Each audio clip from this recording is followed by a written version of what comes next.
It's the season of survival horror crafting games, some incorporating unorthodox mechanics into their makeup, like Palworld and Pacific Drive. Others, like Sons of the Forest, offer more grounded experiences, though it's building heavily on its predecessor, while Enshrouded aims for a different take on the fantasy action RPG sandbox formula. Not everything lands all that well, as seen with Inflection's Nightingale, but some credit is due for trying different things. Then you have Winter Survival, whose premise is as bland and straightforward as the name. The story centers on the player venturing to Mount Washington State Park for a hike during the winter, spoilers, with his friends, Mike and Joel. Things quickly go wrong, and the friends end up separated as ravenous wolves and a bear give chase. Though initially with Joel, players are left alone and must locate both friends, presumably outlaw trips to any parks for the foreseeable future, and also get new friends.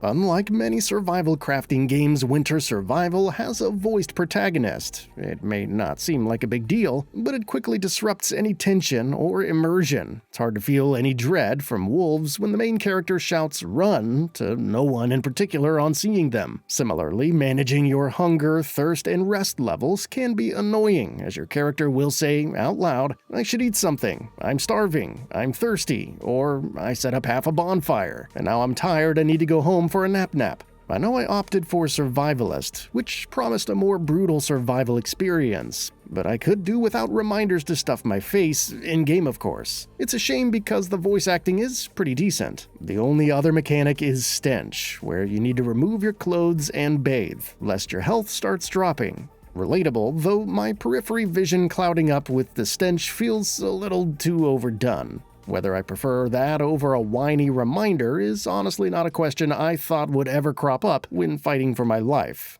Of course, the writing suffers in other areas, particularly the pacing and structure. It's understandable if the player doesn't care about characters and dialogue, but suddenly going for sleeping in a cave after hiding from a bear to being tossed out in the snow is jarring. No explanation, just a smash-cut montage of panicked tumbling. The quests are your rudimentary craft this, gather that, as you discover a walkie-talkie and attempt to track down your friends. Suddenly, the next major issue with the current state of the early access version is revealed: the lack of base building capabilities in the early going. You quickly navigate to a cabin and use that as a base, so don't worry. Forget setting up your own or modifying it heavily. You can't even move crafting stations around freely. It's possible that as the story receives more content, you won't have this luxurious cabin around, and building presumably becomes more important in the long term, since it's tied to your adaptation level. There's also scenarios in Endless where you have to build, which is problematic in a different way, but we'll get to that. The game also tries to offer some unique twists, like campfires attracting wild animals when cooking. This falls under events, which includes running into a pack of wolves. What sets these apart from the emergent gameplay of other sandbox titles is a whole different story. Early access provides the first large area of the game, so having materials to put together rough sleeping mats or set up campfires is essential, right? Well, no. The first free-to-explore area is medium-sized at best, to the extent that some quest objectives are a hop, skip, and jump away from your cabin. I counted one other abandoned cabin to explore, 2 cave structures, some fields, a broken bridge, and a guard tower. Oh, and a hot spring, water stream, and one spot with buried treasure where the main character pretty much pointed to where I should dig, dispelling any mystery. You can cook canned food to consume later, and there are plenty of raw vegetables for immediate replenishment, though both can spoil if left for too long. So the only real danger is getting to bed for some shut-eye, which is pretty easy, even with no in-game map. Crafting is the other essential part of the experience, and Winter Survival has the bare fundamentals down at least. You gather materials for your backpack, refine them on your own, or set up stations like a mill for higher tiers, like cloth patches and bone needles used to sew your clothing. Fabrics can also be combined with medical herbs to create bandages for healing, and there's recipes for more intricate meals that provide bigger gains for your health, temperature, and appetite, though some require pots to cook. Some quality of life features include pulling directly from your stash while crafting in a cabin, which is nice. Unfortunately, the UI and other aspects need some work. When collecting materials like logs, you must press E to pick up every single one, no holding down the key to collect them all. It also doesn't help that the icons for required materials are super small with no label, which is annoying if you've ever seen the item before. You have to hover over them manually to see what they are and then commit to crafting. After acquiring tools like a stone axe, it's time to cut down trees, which may very well be the most sluggish chopping I've seen in this genre. However, it's oddly fine when holding down the button and making continuous chops. Then there's combat, where you hold a spear, charge it with the left mouse button, and release it before a wolf leaps at you. Time it wrong and they'll deal damage while causing you to stumble. Time it right and you'll impale them. Now you only need to do that 3 or 4 more times to take them down. Again, I know this is supposed to be survivalist difficulty, but it stretches credulity when a single wolf, bathed from head to toe in its blood, still puts up a fight after plunging a spear into its vitals. Throwing spears is a waste, both because the throwing distance is abysmal and the damage is terrible. Don't even think about sneaking and stabbing them while they snooze, since they'll immediately pop up and take you down, which was admittedly hilarious when I had very little health left. My other favorite part is charging the spear, waiting for the wolf to strike, only for it to wait for my stamina to deplete and then attack. 10 out of 10 would die again. The alternatives include setting a trap beforehand or waving a torch, the latter also being hit or miss. While it works to drive wolves away, their pathfinding makes it so that they end up near you again. At one point, a wolf's AI seemingly broke, and it was too scared to move, simply cowering in place. I got one solid hit in with the axe before it suddenly sprang to life, biting a neat chunk out of my health. After I ran away, it stayed outside the cabin and threw temper tantrums for a few hours. As hilarious as this all seems, it's unintentional at best and annoying at worst. While combat is janky and unwieldy, the exploration is only mildly better. You can only climb on specific parts of the environment, usually denoted by some leafy growth, which leads to frustration when your character can't even clamber over waist-high obstacles. The addition of instinct mode is good since it can highlight materials to gather and nearby threats, but along with some stealth aspects, it further removes any real sense of danger. Crouching in tall grass makes you damn near invisible to enemy wolves, even if they've been recently alerted. Be careful not to jump more than a few feet down, since it can lead to sprains or even severe fall damage. The wolf AI isn't much better when they're out patrolling since they outright ignore you, despite being a few feet away.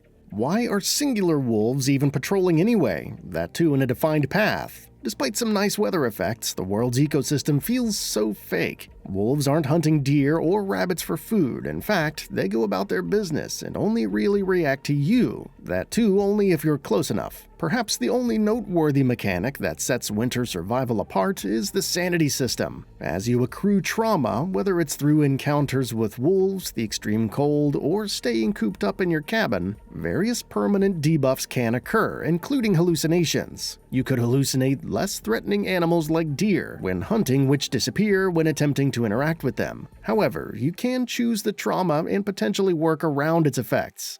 It's an intriguing system that encourages you to adapt, but neither gets enough time to thrive in the current story nor offers much counterplay since it's permanent. Compare this to the adaptation disorders, which hit you with debuffs to the perks gained on leveling up. You can recover from them by completing challenges and reverting that perk to normal, but when it comes to the traumas, you're out of luck. Some of the traumas could use further balancing. What sounds like the better choice? Hallucinating parts of the environment that are revealed upon getting closer, or getting jump-scared by hallucinatory wolves and boars. Maybe blurry vision when activating instinct mode unless you shake your mouse. With how little time is spent actively gaining traumas in story mode, there's no merit in taking any of the more crippling choices. However, as disturbing as the hallucinations are hyped up to be, I barely encountered any phantom deer when taking the corresponding trauma, outside of that one story instance. Never mind illusory wolves and boar. Audible hallucinations can occur as part of the story, and they're suitably creepy but eventually devolve into yet another reminder system for your warmth, hunger, etc.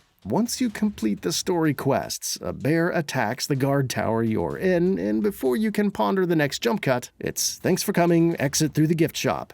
Yes, the story ends on a cliffhanger before it gets going. Again, it's early access, but it took roughly 2 hours to go through each part of the tutorial, the prologue, and this first act, deaths included. Even if the story isn't too compelling, the available amount is downright woeful. You could reload your save and continue exploring, but as noted already, there isn't much to see. That leaves only one other mode, endless. The start is arguably way more intriguing as you choose different conditions and even interpret a Rorschach inkblot test to customize the experience. So whether you seek an exploratory life starting in a cave, or a more objective-based, like acquiring sap syrup to quell your recurrent illness, it allows the mechanics to breathe some more. Alternatively, you can modify several parameters to make endless more or less challenging. Ironically, this also fixes some of the more annoying aspects of the experience, like wolves dying with a single stab or only needing to charge the attack instead of charging and releasing it to stab them. Increase your capacity for hunger, thirst, and whatnot to get rid of those annoying alerts from your character. Max out the stamina and run to your heart's content, or adjust the trauma gained and experiment with all of the different debuffs. Nevertheless, the same problems rear their head. There isn't much space to explore. At one point I could spot some buildings in the distance but couldn't leap across the rocks to reach them. After landing in the water and recovering, I discovered an invisible boundary wall, preventing me from going forward.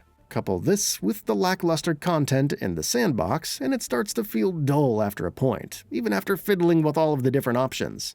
Endless is only for those who can't get enough of the core gameplay, and issues like base building becoming available only after grinding your adaptation level doesn't feel great. If you started in a cave, that's your home for a good chunk of the endless run. You could tweak the XP gained and max out the adaptation level to unlock the building, so there's that, but it feels like a fundamental rethink of the progression is needed. There should be a range of basic essential options, with each adaptation level providing more, from weapons and building to recipes and crafting stations, instead of locking the essentials to higher tiers. Then there are the bugs, from icons suddenly turning dark when going through the inventory to charged attacks uncharging even with some stamina remaining, and the transfer all key not working. On one occasion, the music for a dangerous encounter started playing, but I saw nothing. Upon returning to the cabin, a single angry wolf was waiting, seemingly stuck in place until struck a few times. It's nothing game-breaking for an early access title, though other players have reported issues like the fireplace despawning, which is only fixed by reloading your save. Performance is pretty decent even on medium settings, with so many options enabled. However, the animations for some actions, like chopping a tree into smaller logs, are outright missing. Hopefully they'll be expanded down the line. From the core mechanics and the world design to the combat and UI, Winter Survival needs a lot of time to cook. Developer plans to release the first massive update to the world within a few weeks of launch. Early access is meant to last for about 6 months, but could go longer depending on feedback. Given the current state, I hope it gets more time to breathe.